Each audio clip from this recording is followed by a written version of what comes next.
A few years ago, I decided, with the help of some of the people on this call, as a matter of fact, to take what was a podcast of original ideas and turn it into a course, a systematic way for people to learn what we were talking about in the show. And what you're about to see today are a bunch of people who have been through the Forge over the past 4 or 5 years. So starting with Lawrence. Lawrence, you were one of the first people to reach out from the Netherlands and say, this should be a thing. At very least, it should be a community. Mm-hmm. Lawrence is from the Netherlands, and he was in cohort 1. Welcome, Lawrence. And then I'll move to Thank you. Ken. You were part of cohort, I want to say 3. Yeah. You were part of cohort 3. And you're joining us from Buffalo, New York. And then finally, Andras, you're joining us from Germany, and you were part of cohort 5. So I welcome you. We're expecting one other person. I'm not sure whether or not she'll be able to join, but here's the idea. I want to find out from you, what has the Forge done or changed for you over the years? And is there anything that we could do that would make it more modern, more current, or somehow better? But I want the world to meet you guys, and I want you to meet the rest of the audience, because you've all been formative in building the Forge into what it is today. So first of all, welcome everybody. And then I'm going to go around the room and let you introduce yourself. Let us know what you do. And then we'll start. I have some directed questions to ask you about your Forge experience. So Lawrence, please, let's begin with you. Yeah, my name is Lawrence. I live in the Netherlands. I'm an Agile management consultant and trainer, certified in like everything you can be certified in, and by now author of a couple of books. And I joined the Forge mostly because I was just a huge fan of, in my opinion, the best sounding podcast on earth. And it just happens to be about Agile. So I could not listen to it. And a coworker of mine, and actually a good friend also, she asked me, I want to do more with like that badass Agile podcast that you pointed me towards, because I really, really think this dude is onto something. And so she sent an email, and that got the ball rolling.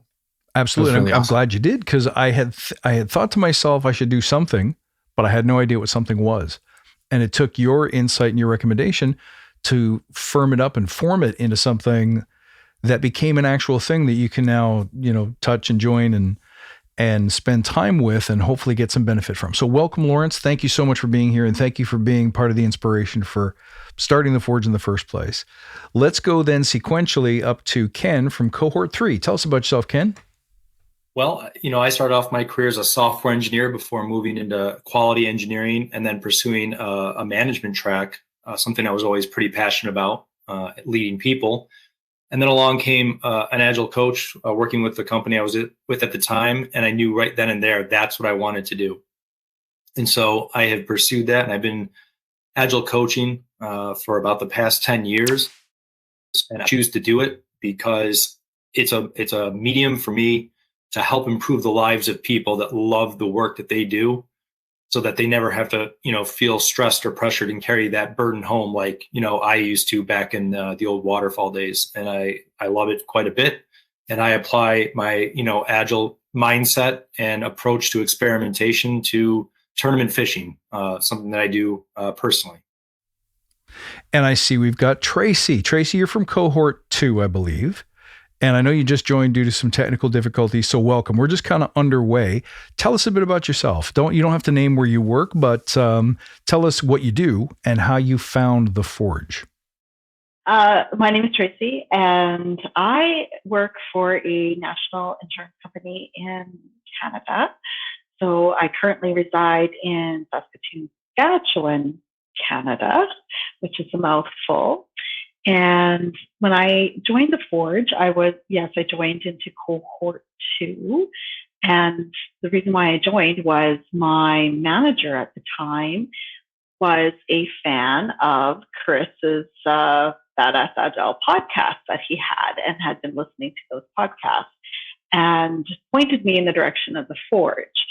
So that's how I came to learn about it. And the reason why I ended up joining was on his prompting to do so.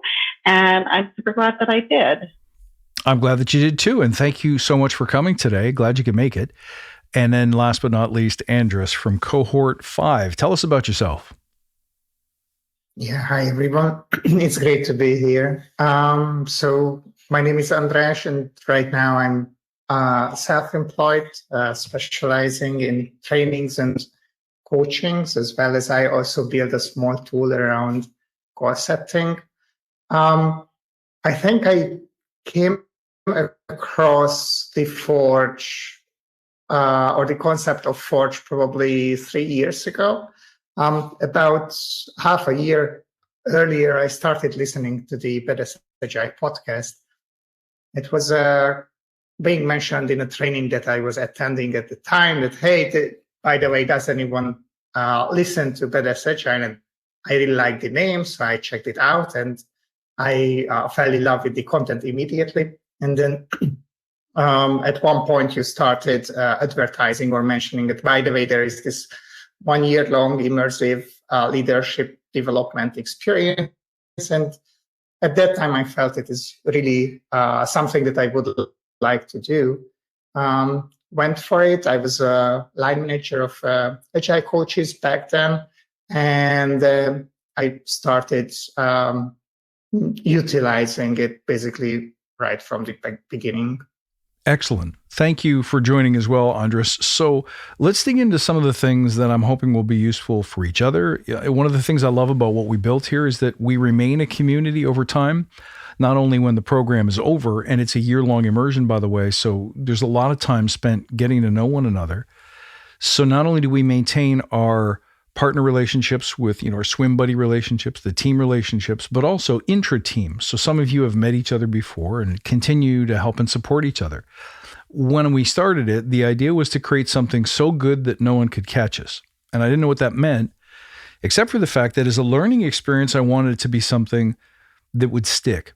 A lot of learning experiences, you go, you take the course, you read the book, maybe, you do the exercises, maybe, but within 6 months, you'll probably have retained about 10% by statistics of what you learn. So we wanted to fix that. We wanted to make it more immediately applicable, hence the year. Hence the homework was meant to be situational. Like the homework is not go think about this. It's about going back to the workplace and bringing the new skills to the job and seeing what happens and reporting back. But of course, we also noticed about the Forge is that the most important things, the things that were sticking with people, again, going by the analytics, the stuff that people were really digging into, commenting on, listening to, tended to be the stuff that was counterculture, if you will. So it's not the stuff that they're saying in the Agile books, in the Agile memes, in the Agile certified courseware. It's in fact the opposite sometimes. So I wanted to take all of my personal learning experiences and gel them together into one cohesive bunch, and then make it simple. Simple to learn, simple to use, simple to remember. So the reason why we come back together for this podcast episode is to ask the question, did it work? So then my first question for you really is, what's happened to you since you went through the Forge? So if you can think about something that you got out of the Forge that you remember and attribute to your Forge experience, I'd love to hear about that.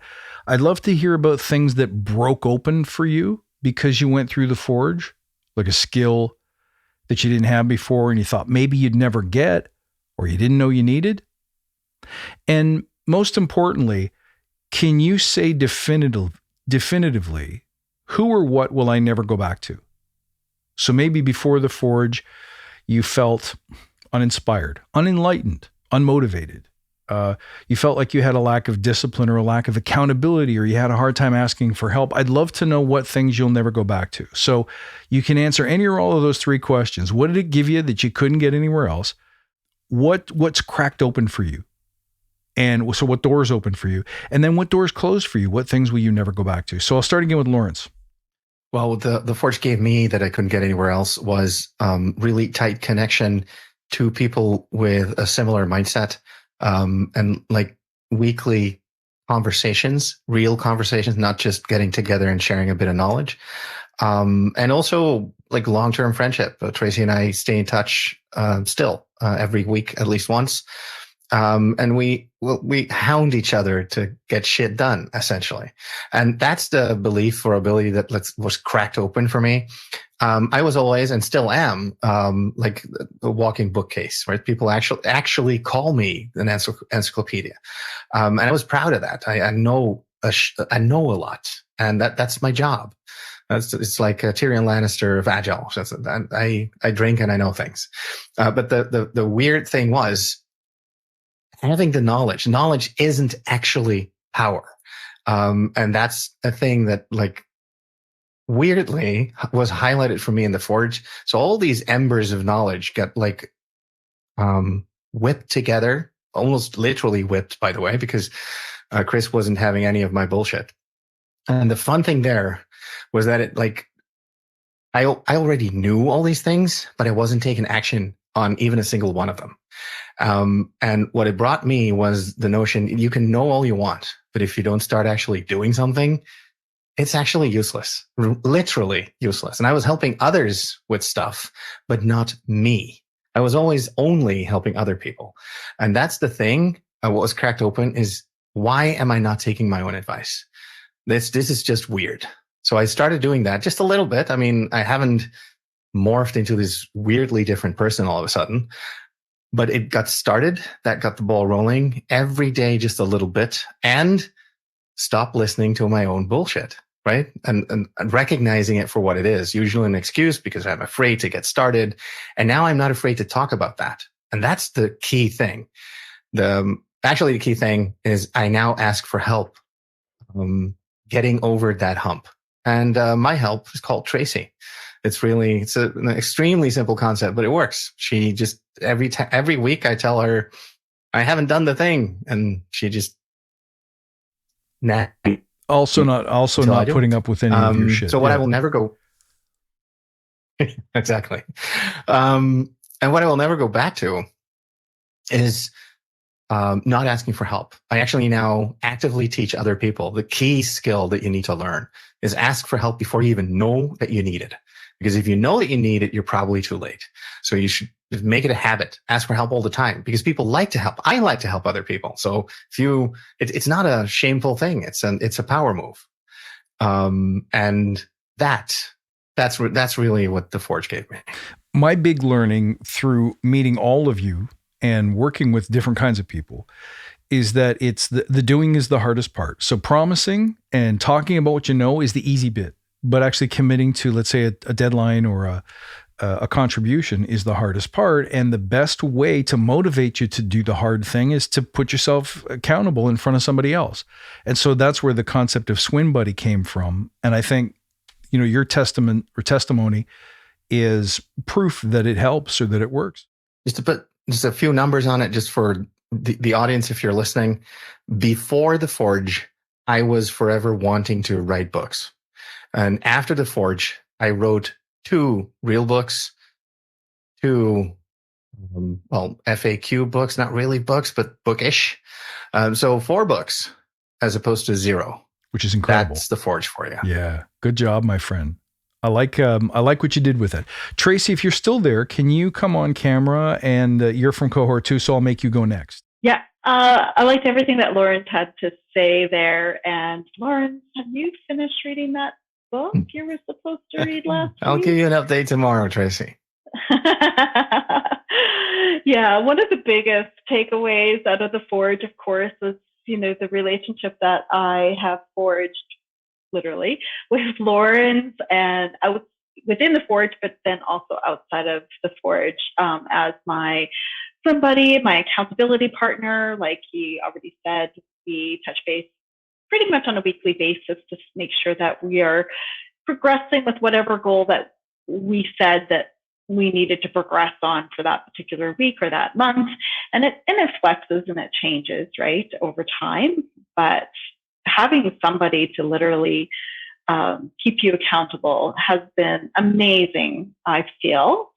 And one of the other things that I took away from the Forge was the whole concept of having a personal vision statement.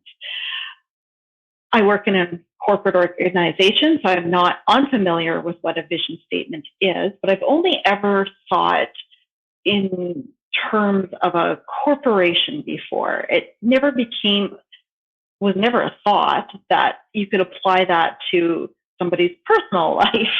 And so for myself, since the Forge, I constantly, when I'm trying to make some life decisions, bigger life decisions, I keep going back to, okay, what is that vision statement for myself? And having that help to anchor me in some of the personal decisions that I am faced with making in my life. So that's been tremendous for myself. The other thing that's changed for me, I think before the Forge, like Lauren said, I had a lot of knowledge already that I brought to the table, a lot of practice in my field. I was, I guess, what some people would refer to as an Agile Scrum Master. In my world, in my corporation, we call them Agile Team Leads. And I felt like I was bringing a lot to the table, although in the Forge, there was so much more to learn. And I think I gained a whole lot more confidence in myself and my abilities. And when, even near the end of my time in the Forge, my manager came to me. You'd have to know the person, but he can be a little bit blunt sometimes. And he basically said to me, "So do you want to be a manager or what?" and I think he really saw growth within myself since I had participated in the Forge and been a member of the cohort 2. And I am now managing a team where I work. Great job, Tracy. Thanks for the testimony. Let's go over to Ken. What about you, Ken? Piggybacking off of Lawrence and Tracy. Yeah, I mean, I've got long-term connections from my cohort as well, and I appreciate them. We keep in regular contact. But probably the biggest skill or the biggest takeaway for me personally was my ability to shift my mindset from a place that I don't want to be to where I do want to be. You can call it being able to focus or redirect. But that has been the single most useful thing that I've taken away from the Forge. And the place I'll never go back to again is the person that just sits and wallows in whatever state of mind I'm in if I don't want to be there. Like if I don't want to be aggravated or upset or sad or whatever it is, I don't be. I use the techniques and the teachings in the Forge to put myself in a position to be more successful in the immediate term, as well as moving forward out of the position that I find myself. One of the things that you would have to have been in the Forge to have witnessed with you, Ken, is that as you were going through that transformation, you would go places like you'd go to the bar, and whoever was working at the bar somehow picked up on the sense that you're a person that they could talk to. And all of a sudden you found yourself coaching all of these people unsolicited in the sense that they asked you for help out of the blue without you sitting there saying, "Hey, I'm a coach and I'll listen to your problems and maybe I can help you." They just through conversation got a sense that you possessed or had something that they wanted for themselves. And they wanted your advice on how to be more, more present, to not keep making the same bad decisions, et cetera, et cetera. And it was a natural byproduct of you becoming that person who no longer sat there and wallowed and just, if you were in self-pity mode, you'd stay there. And if you were in unhappy mode, you would just stay there and fold your arms and harumph and, pick up your bat and ball and go home. And when that changed in you, it immediately drew a certain kind of person to you. And that kind of work, that sort of impromptu coaching, I know at one point anyway, made you really happy, which was awesome to see. Let's go. Thanks for sharing that. Let's go to Andras. Andras, tell us your story. Yeah, so while I was trying to formulate on how I think about this thing, I used to be the guy who, before the Forge, was starting everything, but never really finishing a single thing.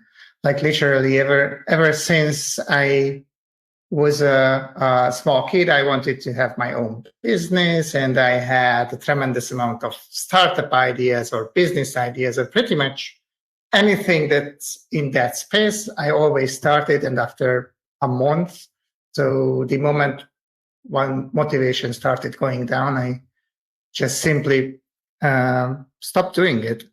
And I think the single most important thing or takeaway from the Forge was actually the ability to push through, to not rely on motivation, but to build up this grit and to keep pushing towards a dream, keep pushing towards something that I want to achieve.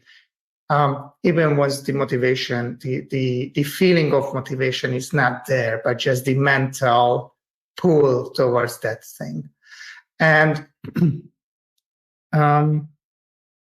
so that's one thing. And the other thing, I think Tracy mentioned the vision thing. I never have thought how powerful a well-crafted vision can be, because all of a sudden it starts filtering everything else out in the world. Everything goes quiet. And then only what is connected to the vision starts coming out in the daylight. And even at the beginning, you have no idea how to bring your vision to life. It's just, a sentence initially, but then soon you start forging everything around that sentence, and then it starts filling up with content. And I think that's a very impactful practice that we had, along with the personal ethos, and then the practice of crafting yours first, but then going back to it day after day, and then revisiting it and seeing where you are still not there where you want to be. And the place where I never will go back is the guy that I mentioned at the very beginning. I enjoy finishing things, and I learned that I can actually finish things. And Forge gave me the confidence that this is something that I can maintain as long as I want to. Right. Right. So you mentioned something important there, that all the other Agile training that you may go through focuses on the what and the how of doing the framework. So how do you pick who's going to go get donuts for the daily stand-up meeting, et cetera, et cetera. And I'm being a bit silly, but at the end of the day, it really is about how to split a ticket in Jira or how to prioritize. And those things are useful and you need to know them, but you don't need the Forge to learn them. What you need the Forge to do is the other stuff. So let's talk about a couple of achievements here for everybody, because Tracy mentioned, well, she got a promotion. So she went from being at one level and got promoted to managers, doing the manager job. So she's growing, which is awesome. And you also packed up and moved. You went from one place that was no longer suiting you, and instead of sitting there and accepting it, you moved to a different place. With Lawrence, you've written 4 books or more.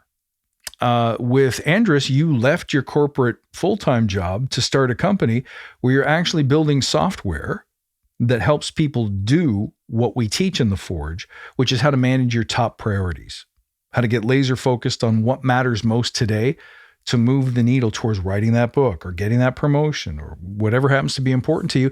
And Ken, you've done a ton of stuff. You've gotten a totally different job. You opened up a fishing channel on YouTube, which all of this stuff we'll put links to. So be prepared at the end to give me some links on where to find you in your work if you'd like the public to know.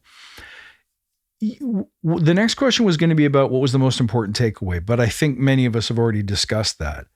The vision one I really like, because most people don't know that you don't get into a car and just turn the GPS on and expect it to take you somewhere. You got to punch in some coordinates. But having that concrete picture of the future allows you to operate no longer in the comfortable past mode, which is, who was I? What did I used to do? What were my default reactions to circumstances? How did I handle pressure? How did I handle conflict or negotiation? All of those things that we avoided or didn't do in the past, we did it not really knowing why we didn't do it. And that's what keeps us comfortable and keeps us safe. But the minute you have a different version or vision of the future, it forces you to move off of that spot. You can no longer be the person that you used to be, afraid of what you were afraid of, accepting what you used to accept. You now have to change. You have to act differently. But the mind is this supercomputer that, just like a GPS, automatically knows what to do to reroute you to your new destination. There is literally almost nothing to do except set that vision. So I'm going to ask you a question that you may not be prepared for. If you could do a Forge version 2, a second round, would you come up with a bigger vision than you did the first time around? And what might it be? Well, I'm gonna answer two questions. The one thing I learned in the Forge that I've never forgotten, there's actually a different answer for that than the one I already gave. For me, the thing that really sticks is seeing you in the moment take an action. So at some point we had this question on how to do this. You just opened up an Excel sheet, started working. And as you were doing that, explained, this is the way I roll. I immediately take action. So if that is at all possible, that's one thing I copied. And actually last week, or no, it was not last week. I think it may have even been yesterday.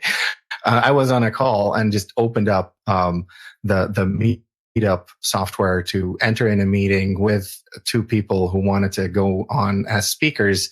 We were talking about that, and I just asked them, "So you want to speak?" "Yeah, I'm scheduling you right now. What's going to be the title?" I typed it in. After that talk, it was done. That's the Forge, right? So not just knowing what to do and saying, "Yeah, I'll get a link to you, and then maybe next week we type it in." No, now, urgency. If you can do it now, do it now, because otherwise it'll just be something on a list that stresses you out.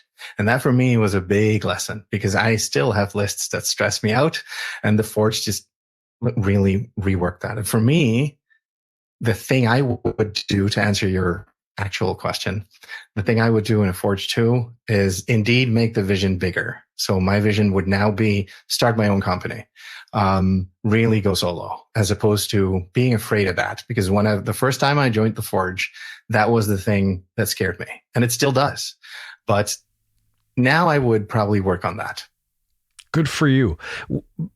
I consider what I do with all of you research, right? I'm learning as much as I'm teaching. So one of the things that I've noticed about people is that it's much, much, much harder for some people to stay an employee when they realize they're limitless. Because the question arises, what am I doing? Who am I doing it for? And when you ask that question, of course, the answer could be, I could be impacting so many more people. And I'm going to ask you in a minute, who do you think the Forge is for? But I'm going to pre-answer the question. I think it's for people who really desire impact, right? Because Agile's changing, let's face it. It's no longer, we've talked a few times, Lawrence, about the state of the education industry. We know the Agile conferences are begging for people, like revenues are down 30%. We know that jobs are hard to find, and some of the best in our industry are posting on LinkedIn, like, not only am I out of work, but it's getting serious, like I'm in trouble.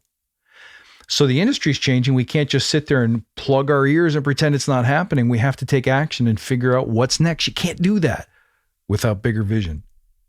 Yeah. And if what we learned in the Forge was limited to Agile skill, how to split tickets in Jira, we'd all be in big, big trouble, because we'd have nowhere to go if someone pulls the job title out from under us. So thanks for that share. Being an entrepreneur, running your own company, very common byproduct of starting in the Forge.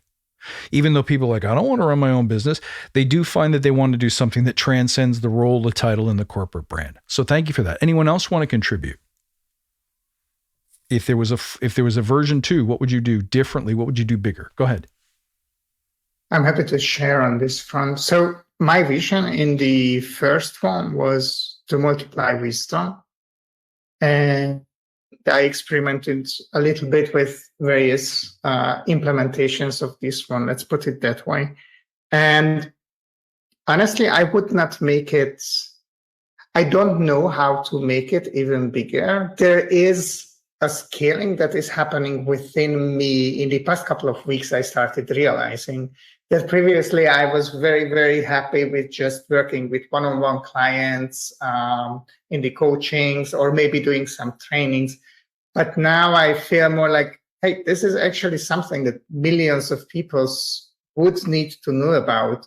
And the vision itself still can contain this whole thing. So no change is needed on that front. An alternative phrasing could be, maybe I make a wisdom grow exponentially, but then that's way too long compared to the other one, but could be an alternative thing. On the other hand, it grows it by itself without even a Forge 2.0. But with a Forge 2.0, what I would be doing differently is that I would take the vision even more serious in the everyday decisions once I have said that. Maybe that's the difference. That's a really good one, because one thing that was really hard for me was forcing people to go big.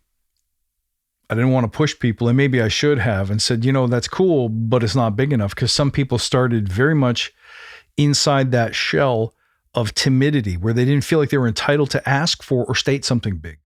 Okay, so my next question I have for you is for those people who are out there watching who haven't been through the experience, who is the Forge for?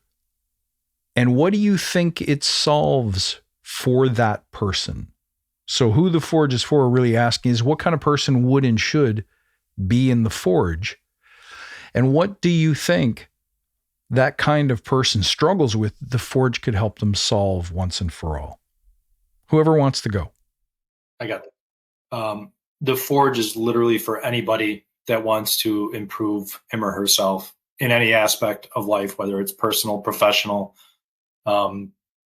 social, whatever it is. There is something in the Forge for everybody. And I mean that quite literally. And while some people, maybe with more experience in their life, may find parts of the Forge somewhat familiar, Chris has a way of coaching and applying the sections of the Forge that will test anybody. What is the line about the Forge? You harden steel with fire. Well, if you want to be hardened, if you want to test yourself, you should sit down and have a talk about joining a cohort, because I think any one of us here can make a promise that you will be tested and push some boundaries that you didn't know that you could exceed. And you'll probably end up being surprised at how much you'll improve, the things that you'll learn, and the capabilities you will become vividly aware that you have that you didn't know you had. Thanks, Ken. I'm glad you had that experience, and that's a great way to frame it. I hadn't really thought of it that way, but it's good to know that you got that out of the program, because so many people just keep on carrying on and they never really run into the limitless me. If I could do anything, what would it be? Well, it's whatever I'm already doing. No. We could go bigger. And certain people, I think the people who belong in the Forge are the people who are called to go bigger. That tends to be my opinion. But does anyone else have an opinion? Well, I'd like to add to what Ken just said by saying yes to that, but also adding, and it's for people who know or deeply feel they could do better if only they weren't insecure, if only they had the time, if only. So all the if onlys, bring them to the Forge, and they'll be hammered into the you that you always wanted to become, because it's not like it's not abuse or anything, right? So it's you working on you with a lot of help. And the thing that helped me is I'm perennially insecure about every single thing that I do. The only thing that I'm not insecure about is the shit I know. So I know a lot of things, but I feel really insecure in taking action. And that insecurity has, I wouldn't say evaporated, because it's still there. It's still in me. So it's not that I've become this wildly different person, but I don't let it stop me anymore. And that is big. And before you know it, you'll start to dream bigger. And that becomes normal. And people start to ask, how on earth are you getting that amount of stuff done? People literally ask questions about that. So how are you able to do this? I mean, you have a full-time job, you coach a ton of people, you write books, you apparently also find the time to write proposals for presentations and then actually go there, and you have a family. That also takes some of your time. So how on earth are you doing this? And for me, the answer is I was always doing a little bit of that, but not feeling insecure about what you're doing just speeds up things and allows you to do more. And not only do you do more, but you do less of the things that don't matter, as per Agile, right? Do the important things first, do the less important things maybe never. Maybe we never do them. And we live so much of our lives trying to do things because we think we ought to, when someone tells us that we should. But at the end of the day, if it doesn't make you happy, if it's not who you truly want to be, we shouldn't do them at all. So when you really hone and focus your efforts, it changes the quality of what you create, which is wonderful. So again, I'm really glad that you had that experience, Lawrence. Thanks for adding that. Does anyone else want to throw down? We have just a few minutes left. And I have like maybe one other question, and then we'll wrap up with some, where can people find you, and some closing thoughts. Does anyone else want to throw down? I remember when I first joined the Forge that I was thinking that this was going to be all about Agile, and I was going to learn some new concepts perhaps around Agile. But man, was I mistaken. It's although it had an Agile flair to it at the time, I'm assuming it's changed since then. But it really wasn't about Agile at all. It was about all those things that Lawrence and Ken mentioned, and then some, right? And, what I really came to realize that it was more about learning about yourself and seeing yourself as who you really truly are, and being able to come to the table as who you truly are. And it was about leadership too, really a lot of focus on leadership and what does that really truly mean, be a leader, and all the ins and outs of that realm. Thank you, Tracy. That was a great comment. Let's just wrap it up. We got about a few minutes left. If you had to say, because all of you have stayed connected, like you were the first group of people I wanted to talk to because you naturally chime in, join in, pop up. You show up around the Forge, and what we call the alumni is called the sanctuary. And you guys are popping in every once in a while, or you're coaching new cohorts, or you're helping me with my marketing efforts. What I've always found is that the people who belong here already know. The more I try to drag somebody into the Forge, the less it works. The looser the fit. But people who are like, I think I want this. This is speaking to me. The things I'm hearing today are the things that I'm curious about, want to know more about. And if that's you, you probably have a seat here already. That's what I've learned.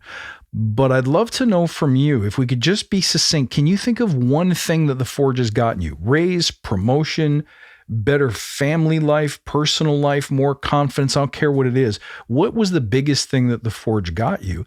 And then for me, going forward, what is something you would love to see added or improved in the Forge to make it even better for future cohorts? And again, anyone can answer. For me, it's the calm up here. I coach a lot of men of all ages, and the one thing I found is that most men have a storm that's constantly brewing inside, and we all navigate it differently. For me personally, my stormy seas have gotten a lot calmer since I went through the Forge, and so for me, if I were to recommend an improvement or change to the Forge, it would be to focus or have more content on those soft skills, especially on self-improvement and challenging oneself in any way possible, because those are the areas that I have benefited from the most. And I think they provide a solid foundation to set somebody up for greater success in doing anything else, is once you have a greater control over your mind, heart, and soul. Well said. And couldn't we use more of that in North America in politics and culture and work? I can't speak for anywhere else, but certainly here it feels like we need that more than ever. And we start every session with just, let's stop and breathe for a minute. Let's have some quiet and some calm and some singularity of focus. Thank you for that, Ken. Anyone else want to add? What has the Forge given you? What's one big thing that the Forge got for you? And what do you think might improve it in the future? I'd like to add to Ken's statement. I coach a lot of women, and they have the same thing. So I think the human condition in general is what we're talking about, and it helps to truly get focus. For me, the big thing in the Forge is a better sense of self-assuredness and indeed more calm. The one thing I think that the Forge could do to improve even further, not copy again, because I thought that was an excellent suggestion, is maybe find a way to strengthen the swim buddy connection, so that it's no longer a question or a happenstancey thing at the end that could happen, that you stay in touch like forever, like Tracy and I do, but that becomes really part of the experience. And I know that was the intent, and it is always the intent, but somehow it doesn't magically happen. So maybe some experiments to run to try and get there. That is the a succinct great statement, idea. though. My succinct statement would be: you have only one life, and come to the Forge to learn how to live it. Wow, dude, that's powerful. Thank you for that. I appreciate it. Anyone else want to chime in? What was your big takeaway? The thing the Forge gave you that's most important to you, and what might improve it in the future? Anyone else? Yeah, happy to also add my 2 cents.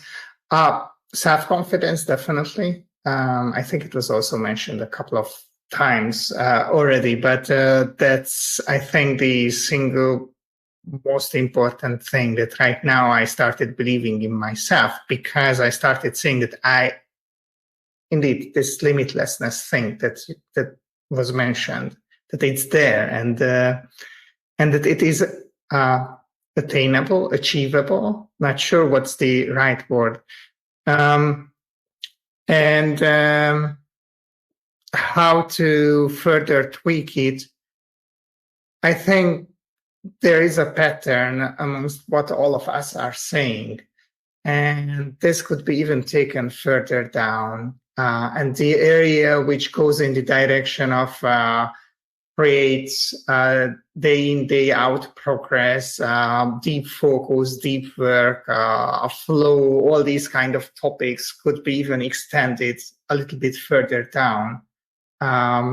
Because this, both as a leader, but also as an individual contributor, as a business owner, as anyone, these are the essential skills that can and will move the needle.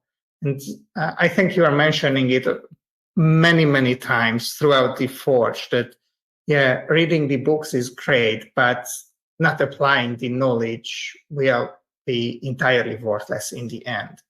And just reinforcing this in people and showing more and more practices would go even further, I think. Thank you for that, Andras. Tracy, do you want to throw down?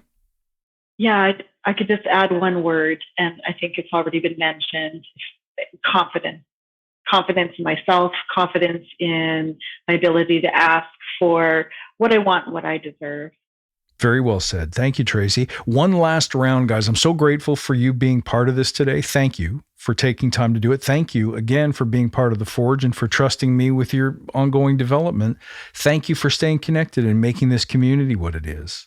I really appreciate that. And I hope this has been helpful for people who've been thinking about the Forge or thinking about what they need as a next step in their career or personal development. But where can they find you? Some of the things that you have done or have built since the Forge or because of the Forge, where can people find you? Give us your online, your links, your URLs, and I'll put them in the show notes as well. Well, for me, it's really simple. Find me on LinkedIn. That's where I do most of the stuff. And of course, you can also find me at bonema.inc with a K at the end for the drawings that I create. And that's actually something that's taken off now. And also thanks to the Forge. Thank you, Lawrence. What about you, Ken? My social media handle is pretty much the Agile Angler or Agile Angler. And you can reach me at agileangler@gmail.com. Thank you very much, Ken. Andras, how about you? Where can people find you? Primarily also LinkedIn and also on Toad.works, which is also a small goal setting app, just one goal at a time for a day. And there they can also try it out as well. Awesome. Tracy, is there anywhere that people can find you? Yeah, just LinkedIn. I'm not as fancy as these other folks with their own businesses and corporations, but you can find me on LinkedIn. Friends, thank you not only for doing this with me today, but for inspiring me, for being the reason why I do what I do every day, the reason I get up and get out of bed. is to meet people like you and make a difference one person at a time. But thank you for helping me build this. It wouldn't be here without you, and I'm eternally grateful for each one of you. And I'm so happy to have you on the show today. Thanks so much, friends. Thanks, Chris. Thank you. Thanks for being a badass. We'll catch you in the Chris. next. No problem. We'll catch you in the next episode, everybody. Until then, stay badass.